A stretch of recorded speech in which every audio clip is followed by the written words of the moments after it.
Hi, Minnesota friends. Good evening. I hope you're enjoying story time. Here is the Bog Baby.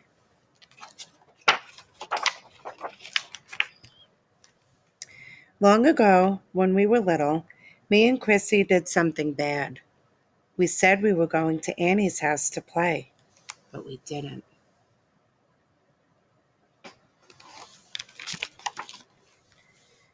We went fishing all by ourselves, which wasn't allowed. Chrissy said there was a magic pond in Bluebell Wood. It was only ever there in spring. When it rained, it made a huge puddle in the dell, and pond creatures came. We could fish for newts, she said. I won't tell if you won't, so we went.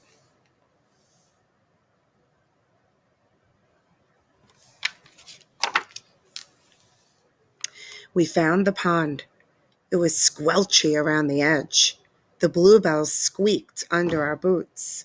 We fished and fished, but we didn't catch a newt. We caught something much better. We caught a bog baby.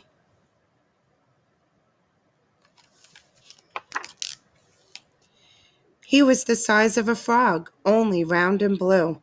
He had boggly eyes and a spiky tail, and I do remember he had ears, like a mouse.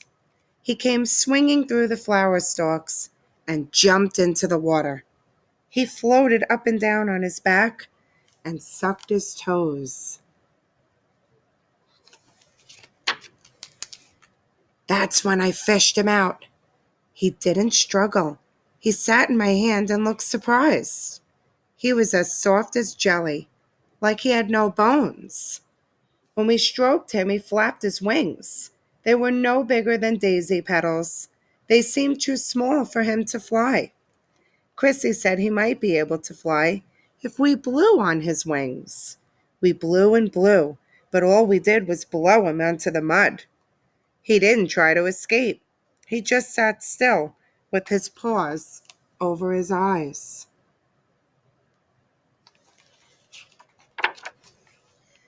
We put him in a jam jar, took him home, and hid him in the shed. He was our bog baby. He wasn't meant to be a secret. We wanted to show Mom, but we didn't dare. If we did, she'd know we didn't go to Annie's.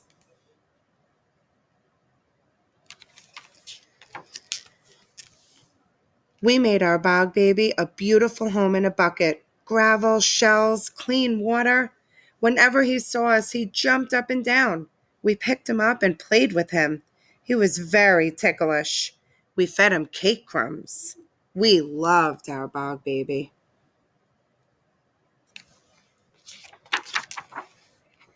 Our friends loved him too. We sneaked him into school in a margarine tub. When the teacher wasn't looking, he played in the sandbox. In the afternoon, he slept in his tub on some damp cotton balls. Chrissy made him a collar and leash, and we took him for walks in the field. Once, a crow almost ate him, but we scared it away just in time.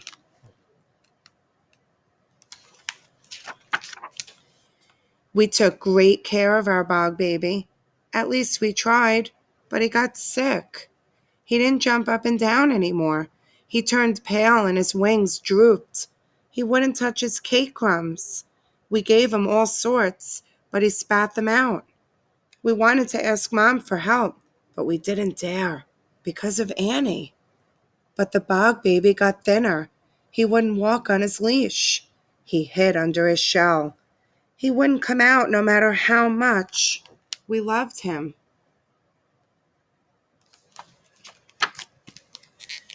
Mom found us in the shed. Chrissy wouldn't say why we were crying. We'd promised not to tell, but I blabbed. Mom wasn't angry, though. When she saw who was in the bucket, she smiled, and her eyes went misty. She said she hadn't seen a bog baby since she was little.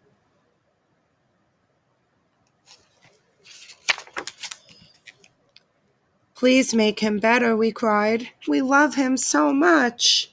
I know, she said, but the bog baby is a wild thing. He doesn't belong here. He isn't meant to eat cake or walk on a leash or sleep in a tub. She picked up the bucket and we followed her out. If we really loved the bog baby, we had to do what was best for him, no matter how much it hurt us. That was real love. That's why we let him go. Back where he belonged, living in the woods, playing in the pond, sleeping in the damp leaves under the moon.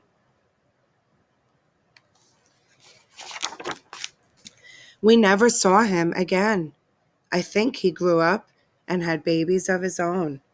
Last spring, my daughter found the magic pond. And guess what she saw?